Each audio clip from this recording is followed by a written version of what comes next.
Now, Israeli officials say more than 100 soldiers and civilians were kidnapped by armed Hamas militants who crossed the border and raided communities.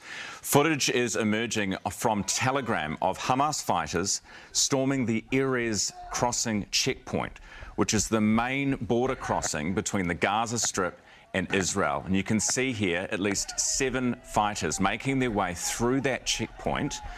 This all took place on Saturday morning local time. It was a surprise attack and took all the local residents there, as well as the Israeli security services, by surprise. Now, just 700 metres away from that crossing in southwestern Israel is kibbutz Erez, which was invaded by Hamas fighters who came across that checkpoint, with many being killed and injured, trying to protect themselves, their families and their homes. Hila Sebton lives there. These are her neighbours, and she is with us live this morning. Thank you for being with us, Hila. First of all, how are you doing? How are you feeling? Well, now we're trying to figure out what's going on. So we've been evacuated from our kibbutz, and we're in southern Israel. Actually, I'm with family, with my big brother. So now we're okay. But yeah, it was terrible. It was a horrible day yesterday. What happened? It was really bad. Well, since Saturday morning, October 7th, we have woken up by sirens to an absolute nightmare.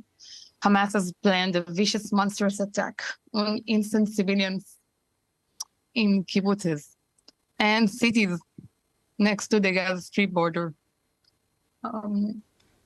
Yeah, it's been really tough. Sorry. I completely understand. You take your time.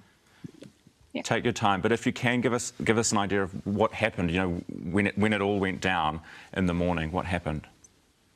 Well, we heard sirens. We hear them occasionally, but it's nothing like that. I mean, it was terrible. It was sirens, and then simultaneously Hamas soldiers, terrorists, basically trying to reach to our kibbutz and cross the border. And they entered the kibbutz. Well, they tried to, but they met our civilian squad team. So it's basically civilians from our kibbutz, and in each kibbutz you have a civilian squad team that they are volunteers. They are our brothers, fathers, neighbors. So basically, they physically protected their neighbors. I mean, and they had casualties. Some people killed and kidnapped, and they fought for hours until military came, or other police forces that actually came to the place. It was a big shock and overwhelming surprise. So they fought along for hours, and people were conquered in their own home.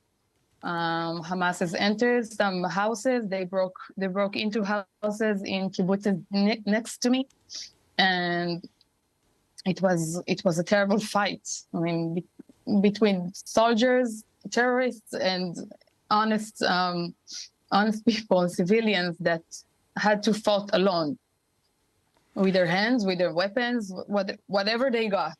I mean, and they fought real hard until armed forces came and helped them. But it took hours, so it was very horrible day. Over 700 killed, and nearly 2,000 casualties, and over 100 people that lost contact, were kidnapped basically to the Gaza Strip border. Hila, how many people live in your kibbutz? How big is that? Well, it's around 400, 500 families. Right. So not huge. Do you know how many people were taken huge. hostage? It's small.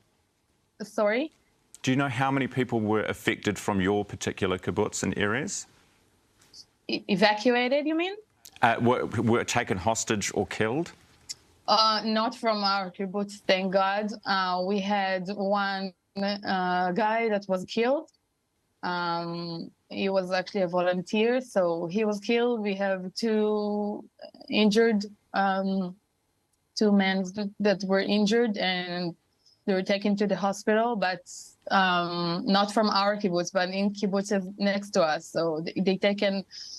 I don't know the exact numbers. No one still does. It's very hard to tell.